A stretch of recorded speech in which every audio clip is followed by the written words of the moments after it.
Hello.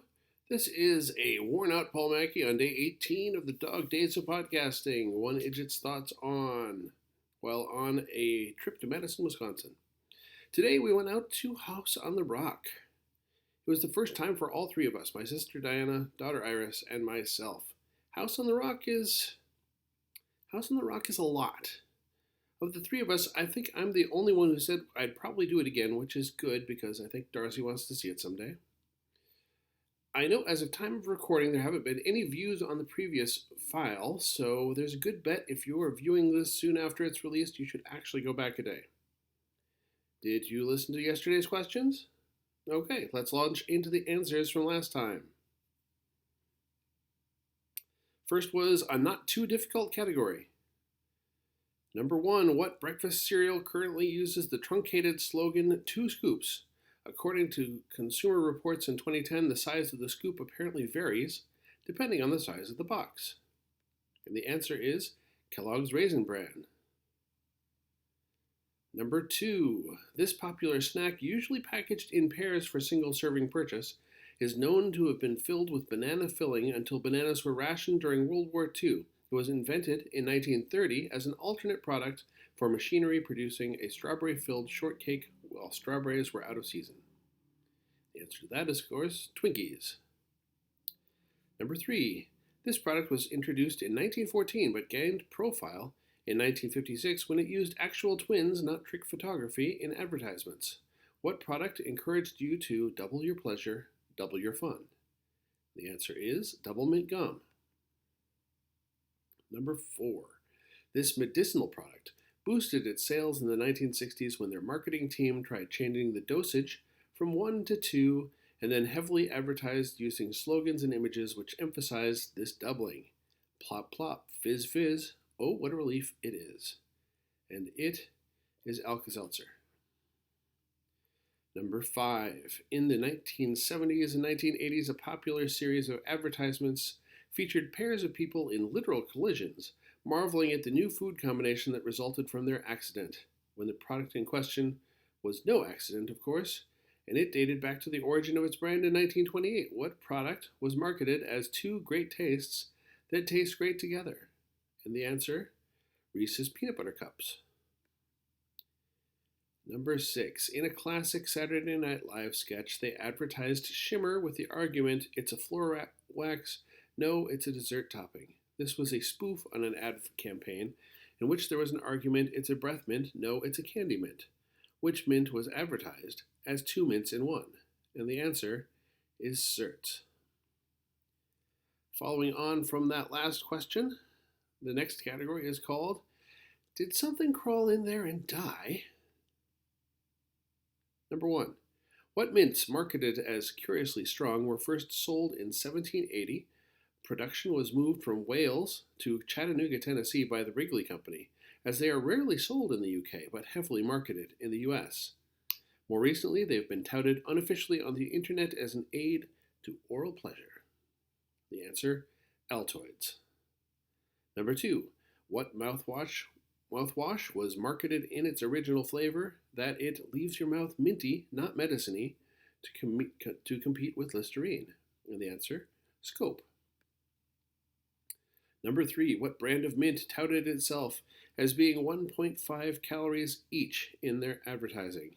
The size of the mints changed recently, and they are now actually 1.9 calories each, and they're rounded to 2 for the packaging tagline. The answer, Tic Tacs. Number 4, kiss a little longer, hold tight a little longer, give your breath long-lasting freshness with what product? Introduced in 1976. The answer is Big Red Chewing Gum. Number 5, back in the 70s and 80s, these mints were advertised as each containing a sparkling drop of Retsin. It turns out that Retsin is actually a blend of partially hydrogenated cottonseed oil, copper gluconate, and flavoring. The answer, Certs. And number 6, what toothpaste was marketed as being a tooth-cleaning toothpaste and a breath-freshening gel in one? Later, they added a third stripe, intended to indicate target tartar control. And the answer is Aquafresh. Well, hopefully your results didn't stink. One year when the holidays rolled around, I gave Atomic Trivia War 9000 host Jason Hawk a gift, and I wrote an entire episode of the show themed toward the holidays. Here are 2 categories from that show. Score is, as always, 1 loyal pet for each one you know outright, an elusive woodland creature for each one that you remember last minute tomorrow, and a chupacabra for anything that you Google instead. First category is called Bogged Down. Question 1.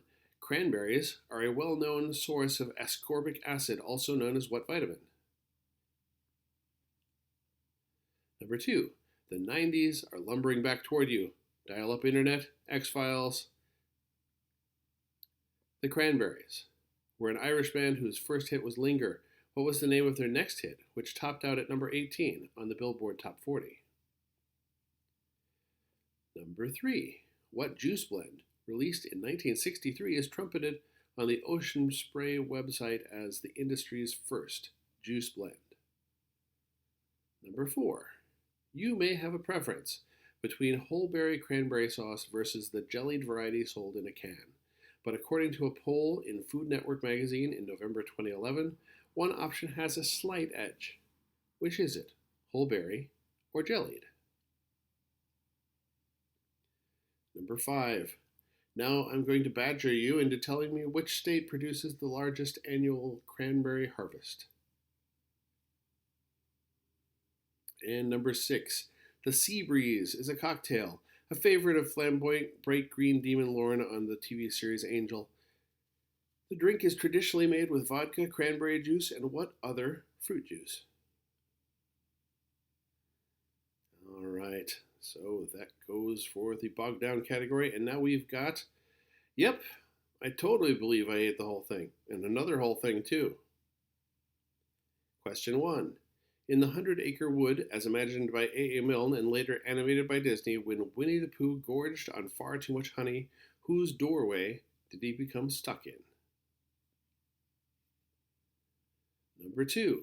In the movie Seven, starring Brad Pitt, the murderer was depicting the 7 deadly sins. Representing gluttony, a man was memorably force-fed what food? Yummy. Number 3. Roald Dahl depicted a boy in Charlie and the Chocolate Factory who was so gluttonous he drank from a chocolate river until he fell in and was sucked in through an intake pipe. What was this charming little lad's name? Number 4. This one is multiple choice. The professional organization for eating competitions is Major League Eating. According to the Major League Eating website's records page, Patrick Bertoletti holds the record for eating whole turkey short form from November 22, 2007 on Spike TV. In minutes, what is Mr. Bertoletti's record for eating 6.91 pounds of roast turkey? Is it A, 4 minutes 27 seconds, B, 6 minutes, or C, 8 minutes?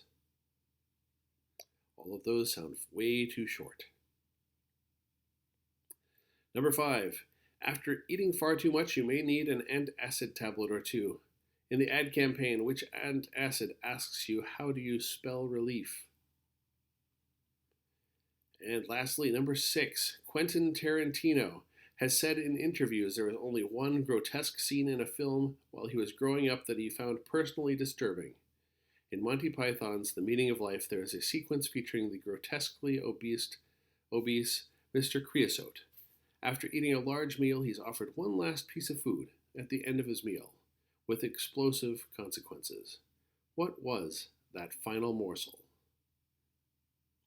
All right, well, I hope you find the answers for all of those questions, and I'll say for now, happy hunting.